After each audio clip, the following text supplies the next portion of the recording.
and welcome to Horror Rewind. This is Kelly Florence. And I'm Meg Hofdahl. And today, I don't know what we're talking about, Meg, but we're checking in. Are we just like talking about things we watched and stuff? I think so. I think so too. You look cute, I was saying, as you started the thing. Oh, thank you. Yeah. I have to tell you, I saw a TikTok and it was like 3 women sobbing their eyes out, and they're like, don't watch from scratch if you're not emotionally stable. I'm like, well, I'm going to go watch that. So I did. And I sobbed my eyes out. I know. Unfortunately, I heard the woman talking who it's based on her like life story. And so I heard like what happens at the end. I've been like actively avoiding it, but should I watch it? It was so good. It reminded me of a K-drama. And obviously, you know what happens. And I even knew, like, if all these people kept sobbing on TikTok, that it was going to be sad. So I'm like, I'm not even going to cry. I know exactly what's going to happen. And they still got me. Oh, okay. Well, I'll have to watch it. Sometimes you just need that, you know? The other thing I watched, I've been a big piece of crap, and I've been binging stuff because it makes me feel less stressed. I heard on my favorite radio show, they love the new iteration of The Mole on Netflix. The Mole? Yeah. Do you remember that show from back in the day? Yeah, it was like a reality show where like somebody is like the mole. Yep. And you have to like find out who or something. I don't remember. Yeah, I never watched it. Mark apparently loved it and watched every season. And so I was like, well, I'll just put it on in the background. But of course, I ended up staying up till like 2 a.m.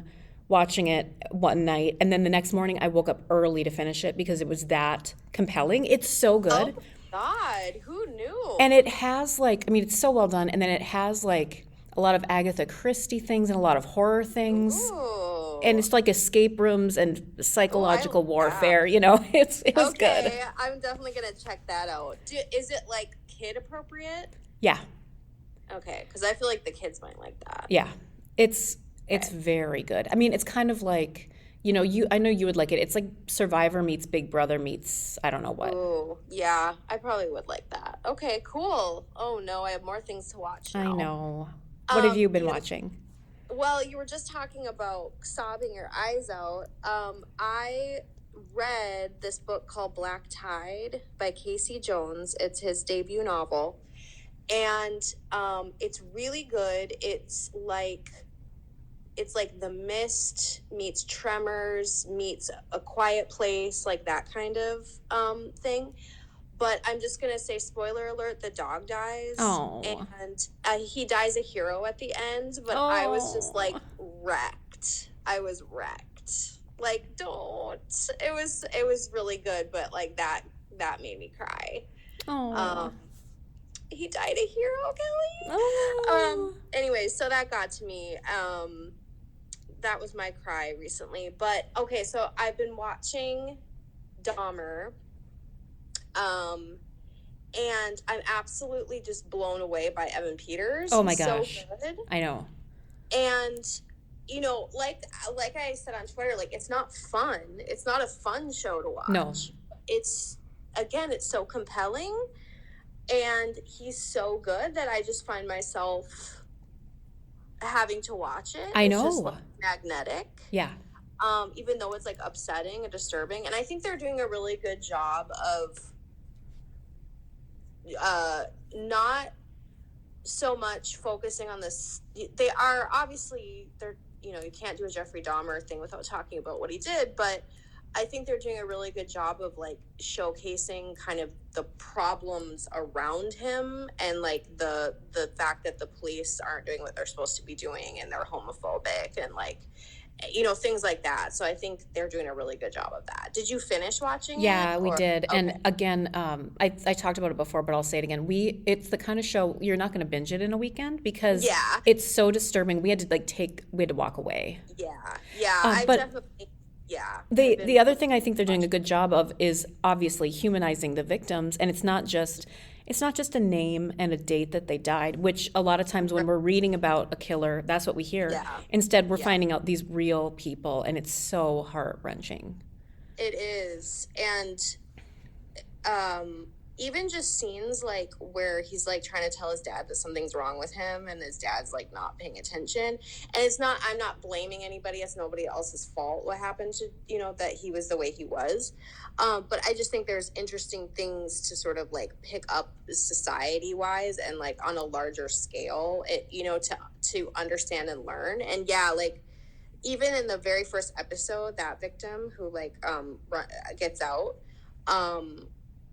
his acting was amazing. Yeah. And like just the humanizing of people who don't normally get humanized on TV shows. So I can see why it's upsetting, and obviously like my opinion doesn't count as much as like somebody who is, you know, affected in real life by it, the Jeffrey Dahmer case, but I think they're doing a good job. Yeah. And they announced that they've picked up 2 more seasons of Monster, this Ryan Murphy show. So they're going to be exploring 2 other prolific, they didn't say necessarily serial killers, but people who were monsters in real life. Okay, well that'll be interesting to see who they focus on. Yeah. So, because the other one was Andrew Cunanan, or is that that's the true crime. Yeah. Okay. So this is this the first of the monster? Exactly. Okay. I can't keep track, Ryan Murphy. I know. He's busy. And then the other thing I watched, it is so fun, is VHS 99. Did you watch it? Oh, I haven't watched it. It's oh good. My God, it was so fun. Oh my gosh. Are you into the VHS movies? Have you watched them all? I haven't watched them all, no. So I need to. I like them all. I like this one better than the last one, which I think was Viral or 94. I'm not sure. But anyway, this one, I promise you're gonna like. Oh, good. It's you know, they do like 5 or 6 maybe different like found footage little movies, and it was just a good time. I mean, it's gore and just fun. Okay. So yeah, definitely watch that. They even do like because it's 99, so it's perfect because I was like 15 then, and there's a lot of characters around that age, so it's very like, you know, nostalgic. And then they even do a play on, do you remember that Nickelodeon show, like Hidden Tomb or Legends of the Lost? Neither did Luke. I'm like, he's like, I didn't have Nickelodeon. I didn't either. Oh. We grew up in the country. Okay. So I guess you're not going to appreciate that as much, but you'll still appreciate it. But anyway, so yeah, enjoyed that. I'm trying to think what else. What else are you watching? Does everybody really want to know how trashy I am? You look so sheepish. I've rewatched Top Model, but what I do is I just fast forward to the photo shoots, like, so then I just like rewatch the photo shoots. Well, no wonder it went so fast. Yeah, and there was a season I'd never seen. There's a season that Tyra doesn't host. She produced it, and they had Rita Ora, is that her name? Host, and they did a good job, but it got canceled. I mean, you can't have America's Next Top Model without Tyra. I'm sorry. No, that must be the problem. So, was it kind of fun to watch a season you hadn't watched before then? It was, especially because I didn't know who was going to win. Yeah. You know, I feel like that in itself is horror. America's Next Top Model. Gosh. I'm sure there's some horrific things The happening. plus size woman who won one of the seasons is a size 10. Oh my And they talk about, like, the designers are like, we don't go up to size 10. Oh my it's like, okay, she's huge. Yeah, right. I'm saying that sarcastically, friends. Yeah. Obviously, she's a gorgeous, regular-sized woman. Yeah.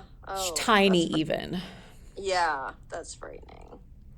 Oh, Luke and I started, it's weird that he was watching it with me, but we started Cabinet of Curiosities. Oh, how was it? You know, okay. Okay. We watched the first 2 episodes so far, and they were decent and they were good. I've heard the third one's really good. So, you know, it's just like with these anthology type series. I love anthology series. I love them all, but like, I was telling Luke, like, Creepshow, I always end up being like, that wasn't as good as I wanted it to be. Yeah. You know? So, I don't know. I feel like, oftentimes they're very uneven. So we'll see. I'm going to watch all of them because they're all worth watching. But, No, I get not. it. And it's hard. Well, and that I've heard that exact same thing too, is that get to episode 3 and it's like sometimes it's like, Yeah. hey, why do I have to watch, whatever to get to, Yeah. I don't know. Yeah. Did you start White Lotus season 2 yet? Not yet. How's that going? Only 2 episodes are out and it's good. Oh, okay. It's fun. Okay. Is it just Jennifer Coolidge who's back? That's or the are only there- person. Yep. And well, I won't spoil anything, but yeah, she is the same Okay. character and it takes place in Italy. What more do you Oh. need? And also from scratch took place in Italy. So Oh. I literally made Let's go. homemade sauce and gnocchi the other day while I was watching from scratch because I'm like, all I want now is pasta. Yeah. Oh my gosh. So Yeah. That sounds really good right now, actually. I know. I'm hungry. It's too early. I know, Okay. I know. Friends, we promise that we're going to talk about the Midnight Club sometime in Yeah, depth, I but really do want to talk about the Midnight but Club. not today because we don't have time. We're booked and busy. But we hope Yeah. you're having a great week. We hope that the elections went in your favor wherever you are. And Meg, any parting thoughts? Let us know what to watch because clearly I don't have enough to watch. Give us Rex. Until next time, we'll see you in the horror section. Say bye, Meg. Oh, bye. I always forget.